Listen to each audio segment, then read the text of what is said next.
వాళ్ళ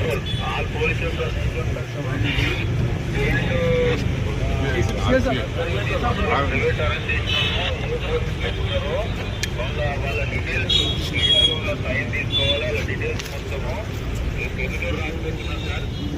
ఇంకా ఆపరేటర్గా చెప్పి టైప్ చేసి పంపించండి. టైప్ చేసి ఫోన్లో కానీ వాట్సాప్లో కానీ 0500 నెంబర్కు ఫోన్లో కానీ వాట్సాప్లో కానీ పంపించండి సార్. పెద్దలో రాసి పెట్టకూడదు. ఇంకా ఆపరేటర్తో టైప్ చేయండి.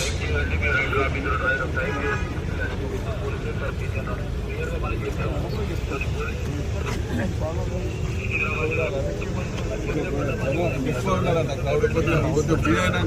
అక్కడ బుట్టలేనా ఇప్పుడు తమరు అంటే ప్రశ్న చెప్పినా కూడా జనాలు ఇంకా వస్తూ ఉన్నారు. మేడం మళ్ళీ ఒకసారి మేడం తను ఒకసారి కలపాలి. మేడం చెప్పిన మేడం మళ్ళీ చెప్తా అంటాను.